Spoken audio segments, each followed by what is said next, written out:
Well, hello, everybody, and welcome to the Pixel Classroom Podcast. This is episode 207 for both our audio and our visual learners here. I've got a great guest on today. He's an SEO Network affiliated love base for microschools and incubator for founders who want to usher in a new paradigm for the future of education. He's also the host of the Changemaker EDU podcast. And previously, he was the founder and CEO of Growth Public Schools and a founding teacher and leading with the Summit Public Schools, where he launched several initiative schools. He also serves as leadership and life coach. He brings a wonderful 25 years as teacher, principal, executive, and currently actually lives in my birthplace in Santa Monica, Oh, California, with his two wife and his two children. So I think this podcast was destined. So let me welcome the one and only David K. Richards to the Pixel Classroom podcast. David, thank you and welcome for joining us today. thanks for having me.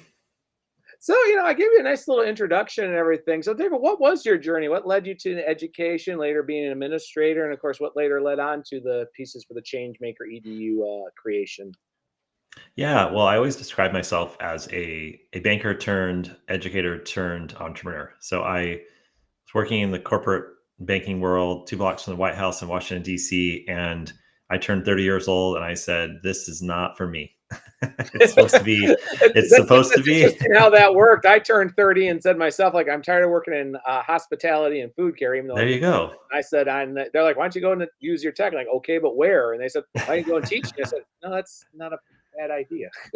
Exactly. So I just dropped everything. I quit my job and I moved across the country back to California, where I'm from, and the rest is history. But yeah, so then I started teaching in an urban school district, Oakland, California. And then from there, I found this really cool charter school organization called Summit Public Schools, which is still around. And I worked there as a teacher, a principal, chief schools officer, and helped them grow from 1 to 10 schools over the 9 years I was there. And then we actually put the model into 300 schools across the country, which is super cool. Wow, that is Um, yeah, and that was quite a whirlwind. And then I needed to breathe and take a break. I know So how I that did goes. that. I worked at a charter school for about 2 years myself as the director and as an enrichment teacher. And after that was done, I was like, that's kind of nice to just go I need to breathe. back to the classroom and take a breath. Yeah, so I took a breath and I moved into, I started my own charter school, and then I took a real breath and started consulting. And then I found micro schools and I started having clients I was helping open micro schools and got really excited about it. And then we turned it into a whole organization called Changemaker Micro Schools. Wow, that's pretty amazing about that for that journey and everything. I like how you said you were originally from one side of the country, you went to the opposite side of the country. And me, I was on that side of the country. I ended up in the middle of the country. So Okay. it's kind of funny how I ended up in the Midwest with everything. Of course, that's where my parents were from. My father was from Okay. Chicago. My mother grew up in where I live now in DeKalb County. So it's kind of funny, which is ironic. I'm actually a teacher at her old high school. So, it's Oh, wow. That's cool. well, of course, I grew up in the area. But I went to school at the rival school. So that's okay. I went Okay. to they have a football game every year between the two schools, and Northern Illinois hosts it. And I had a lot of former teachers and classmates saw me like, you went to the other side. I'm like, it's the love of the game. Exactly. I love it. Pretty interesting on that. So, you do a lot of things. So, exactly how does the micro school piece here work? I'm actually going to hopefully share this in a second here with our online viewers. We got a Oh, walking yeah. board today. All right. It must be Wednesday. Everybody's probably getting their new comics and stuff. There we go. Here we go. Let's get that up pop here. Let me pop us on the side there. Hey, there we go. See, I'm getting really good There at we this go. thing. So, tell us a little bit about the micro schools and a little bit about Changemaker EDU too. Yeah, absolutely. So micro schools they're just defined as 5 to 150 students. That's what makes it a micro school. So in our portfolio of micro schools, we have charter micro schools, we have private micro schools, tuition only, and then we have micro schools that are actually funded by vouchers and education savings accounts. So we have all different kind of micro schools, and what we do at Changemaker is we help you launch a micro school. So all the way from like your idea to the actual launch of the micro school will take you from every single detail, finding your location, figuring out your budget, coming up with your daily schedule, like all the things you would need to run a little baby micro school. And it's really interesting with the micro school concept because, like, there's something I was actually talking to my one uncle, and he was a whopping class when he finished fifth grade back in 1950. He said he Yep. couldn't even imagine how, even after he had his three daughters go through school too, it was hard for him to imagine anything beyond 200 kids at a school now. Yeah. Now you have, depending on the school, sometimes you have 150, sometimes you have 300. I know my current class with my school in here, if everything goes correctly, we're going to look at a good 300 kids, out the door here, hopefully come May. So, And it's, that's considered small because you I think about like know. these My comprehensive my high schools nephew and yeah. my nephew who did a very large rate suburban school, his was a class of 1,800, and that was 10 years ago. And I was like Absolutely. So shocked. They just put your names up and they go. And I'm even going to start with my niece's school. They were from very large schools. So. yeah, it's so I feel like a lot of our schools have gotten really big and impersonal. And so I love micro schools because they're very personal and you get to know each other. And it's funny that you said about your uncle because my mother-in-law is like, "Oh, this is nothing new. It's just a one-room schoolhouse that I went to in rural Nebraska." So it's kind of a redux on the one-room schoolhouse, right? It's a lot of them are multi-age classes and you might have like, an assistant teacher and a head teacher and it's just kind of coming back to a more intimate environment. Yeah, and I mean that does work too. As people have worked in, like I said, I've worked in both private, public. I've worked in college. I've worked in charter. I've worked in one-on-one tutoring. So I've been all over the block too. And sometimes Yeah. larger ones have worked very well for students who want that kind of community, and Yeah, some exactly. smaller where it's more nice and niche and everything too. Yeah, exactly. And it's really another thing else too about the micro schools too, because like I said, I was doing my research and I was listening to the one podcast off of Teach Better the other day here. But it's really interesting too about some of the things you go on. Some is going to some of the business, some of the mindful, some of the STEM courses which are working to, as well as some of the structures to work with this, where they can still work with the state structure curriculum, but yet still go on for a normal school degree.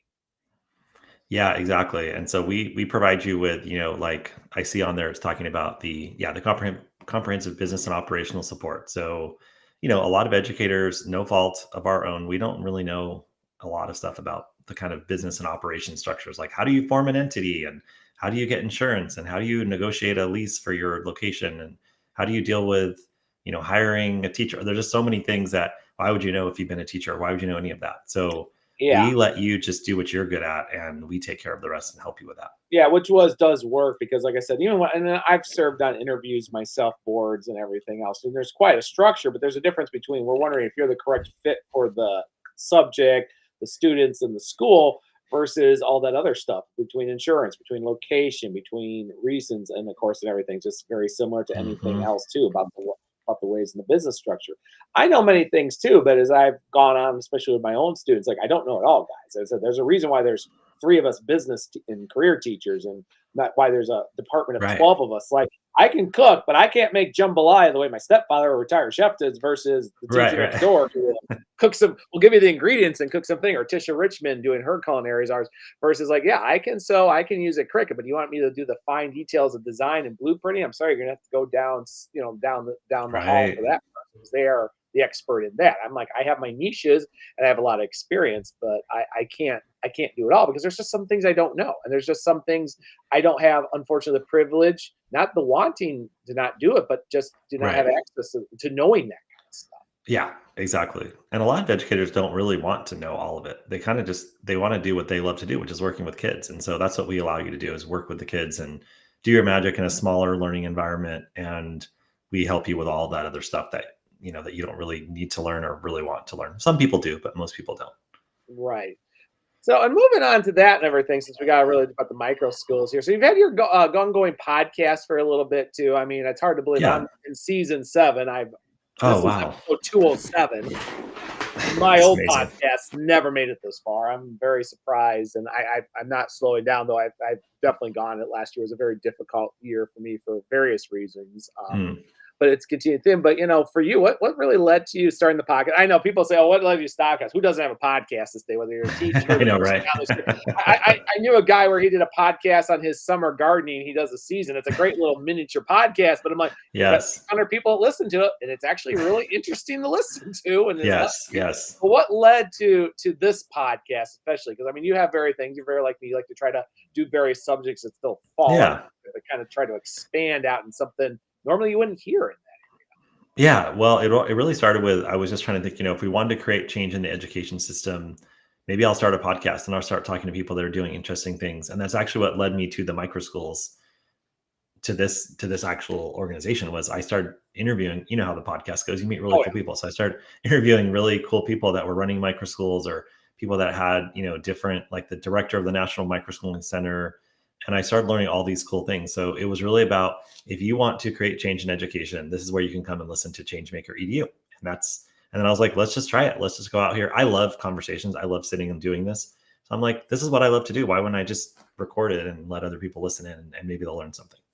Yeah, I have to say that's what happened to a lot of podcasts too. They kind of just want to go over. I know I've done my ones where I'm like, here, I got more into the live feed the last 2 years. But that's where I was naturally going to. I mean, I still know plenty of people do their podcasts, and it's completely audio. That's just how Yeah. they function better with interviews or just one on ones. I always laugh too. It's like I get a good amount here, but when I do like these one on one, like off, out of nowhere episodes, those tend to be at the most listeners. And if Oh, you look yeah. at some of your A's too, I know, like right here, you had one where you're talking about, how about doing student-driven education, about actually how to build the pod, build the micro schools.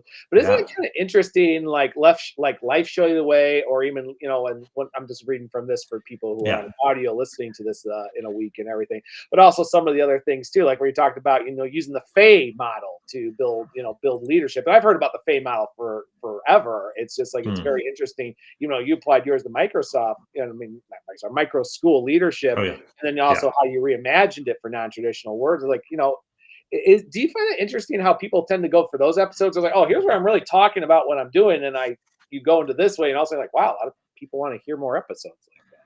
Yeah, it's really interesting what you think you're doing something, and the one you think that everyone's gonna listen to, not as many people listen to, and then you have this one that you didn't think anyone was gonna listen to, and that's the one that's most popular. But I will say, the ones that seem to be most popular are the ones where the conversations are most authentic, where it's just Mhm. like, you're not having a scripted conversation like this right now. We're just having a conversation, and we're sharing things that we care about. And I feel like those are the ones that I typically get the most listeners for. Yeah, my past episode, because like I said, I wrapped up the season with Dr. Peter Lejeune from the Building Thinking Classrooms, and that was an Mm, amazing brief. And him and I were spending months trying to get that to work. And I mean, it was mm, very short and sweet, but I think him and I had the most thing. A lot of people, I shared that on some of the community groups who do thinking classrooms, as well as three of my coworkers who use the model, and they really like. They're like, I just like it. You guys are talking about why you're experts, what you got it, but then you're really kind of just talking about normal things a teacher has every day. You're not telling me, oh, right. you're doing it wrong, or yes, you're doing it right. It's more of like, no, you got to find your way, and this is what it is. And it is kind of interesting how those more natural conversations. Yeah, exactly. Of course, I Yeah, also for find sure. out funny when I do a comic book or Star Trek one, and apparently that one gets. I think all the nerds kind of just flock to the podcast and do that. They like Stuff that. on That's that. funny. So it's just like funny on that. Like, pop that back up. There we go. Get all that things. So what you said you had a couple of interesting things coming up here in the next couple months. What are some of these plans you got going on right now here, David? Yeah, I think the biggest thing we're doing that's really exciting is we're launching our next cohort. And so what we do is we have a cohort model where we have people start in about now and about the next few weeks into the fall.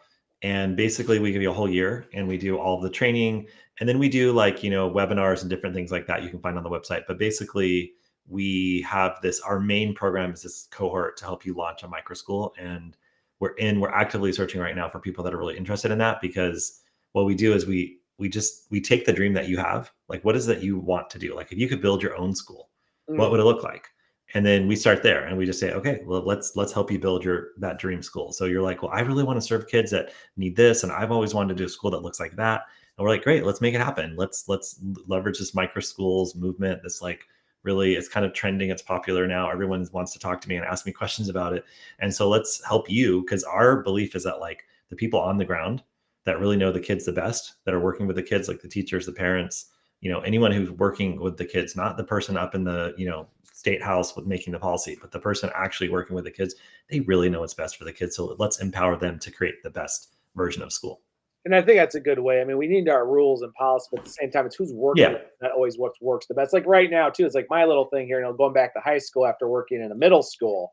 Like Yeah. so much more high school. But a lot of people, have seen me my unofficial and get my regular evaluation. But they said like you're very comfortable. And yesterday we had a couple of things come up. It was not Yeah. ideal. We had a nice little set plan and pacing, but I kind of got into my element and got air a lot. And then I had one of my deans looking at me. He's like, "You were really like there. It's like you were still doing the lesson, Yeah. but it felt like that was you. All the kids, even your other two classes that never stopped talking, were on you, and you were just like over. There was a level of respect, but at the same time, is you seem to know the subject best. The truth is, it was an example of today was you got out of the way, things got out of the way, even though it wasn't planned, and Yeah. you worked it the way you know what's best for those kids. And they even asked me like, was there anybody who didn't get peace does? Like, no, people didn't get their, and we were just doing study guides with a Frayer card model, mind you, so nothing Oh, really okay. for a test coming up. Yeah. I think the only people that didn't get anything done were people that were just gone that day. And then today, when we had the class, Mm. two of those people finished it, and it was kind of Oh, like, nice. wow, that's great motivation. But I can actually say every single one of these, three classes right there is about 96 kids, and I mean, Yeah. they're all there, mind you, versus other reasons. And I can Right. officially say they all said, like, what do I do? Do I send it to you? I said, no, you don't have to send it to me. Just save this in your drive. We're going to use that for a study guide. You'll see how it works and then how it works in a couple of weeks. I said, guys, this is the first one. This was not meant for a grade. We got plenty to worry about right now, but they got it. And I think a lot of people said, like, right, nobody was in Ryan's way. Nobody said you had to do it this way. You had to do this, and you had Mhm. to just Right. let it work. So That's hoping to have great, more and days that's like that. yeah, that's a really good day, and I feel like that's what I hear. So we, from our micro school founders now, it's like they share with me that that happens a lot because it's a smaller group. You don't have to wait for any permission. Like you just basically do what you think is best, and you can adapt on the fly. Like you're like, oh, this didn't work today. Well, I'll try something different tomorrow, rather than having to be like, okay, I got to go through this whole process for a new textbook, and I got to figure this out, and I got to do with this, and go to this school board meeting and talk to the principal. It's like, Mhm. no, you just basically say, oh, that didn't work today, so I'm going to fix it tomorrow. And it's that simple. Right. Like I said, I had a little thing. I teach a leadership class. Usually we have the movie for movies that are all, playing. Like we just finished Coach Carter here today, but we had the issue. So Oh, I yeah. did it a day early. Now, I mean, we're still getting playing. We have an early release Friday Mm, for PLC, yeah. but at the same time, it was one of those, this is one of those shifts where it was a good shift because then we can get everything Yeah. that's a little bit, and that's a much smaller class. And I always say I work better with that class. It's much smaller. I can sit and talk with them, high end, low Yes. end, in the middle, and it works really well. But but next week I would like to go back to our regular schedule program where we do that on Thursday, we finish it Friday, Yes. we get everything turned in, and then I can just segue into homecoming. I mean, that's kind of how Exactly. I like it. But yeah, I'd always Exactly. say smaller classes work, larger classes are an issue. But I also know plenty of teachers that do great with larger classes. And sometimes I said, boy, I Yeah. wish I could be them. And then I've had people said, wow, I'm fine with just a class of six. I was like, Yeah, I love exactly. having a class of six. I don't know. I mean, I guess I'd have better relationships with them, but I need that Yeah. happy middle, as I always say. Yeah. Yeah, that's a good point. Yeah. So, man, I mean, this has actually been pretty cool. And about the micro, I mean, it's very interesting. I've definitely checked out your podcast and some other things on Teach Better and definitely looking. Like I said, somebody who does know people work in the charter school, and I know some other people who are probably looking at the education. So, what'd be the best way for people to get a hold of you? I got the website here on the Oh, yeah. I see live that. stream version. It'll be on the Yeah. show notes. I'm very good. I get the show notes. But how can they Very get in good, very good. contact with you, or at least with the Changemaker EDU, if they would like to look into the micro school, or maybe have an idea where they would like to do some of the practices that could function in the Yeah. classroom? Yeah, it's a great question. So basically, you can go to changemakereducation.com, all one word. We're also on LinkedIn as Changemaker Education. And I really think that's the easiest way. If you're interested in applying to be in the cohort, then there's a link on the website that you can just go in and fill out a really short application. And then you can also book a call with me on the website if you're just like, oh, I want to learn more about this. And we can have a quick phone call and I can answer some of your questions. See, I mean, it's very thing. Like I said, if it's very available, like I said, I have been to this LinkedIn page. More reason I have to get a new computer. I don't go to LinkedIn as much as I did about several months ago. I was on LinkedIn regular, but my computer, for some reason, the LinkedIn Oh, okay. updates don't like my current computer. If I did Uh, the app goes out of control. LinkedIn, what are you doing? My late father loved you. What have you done? It's like, I live on LinkedIn. I didn't use it that often, and now I use it like all the time. It's where we find all of our founders, and I just keep networking like crazy without even trying. I love it. So fix your computer because you got to be on LinkedIn. yeah, I'm like I said, I plan to. Like I said, I just share the podcast episodes and everything. I'll make sure, like I said, once this one airs, they have it done. But like I said, I have an Yeah. old friend of mine, Dana Hera, marketing entrepreneur, formal journalist. I mean, she's on there like Oh nobody's wow. business. Does her podcast. Oh So yeah. kind of jealous of her a little bit. She also happens to be my old girlfriend too, but we have a Oh, interesting. relationship. We still have a great relationship. She was my Oh, old that's nice. girlfriend. But at the same time, sometimes I'm like, you're doing some of the stuff I wanted to do with this. Right, right.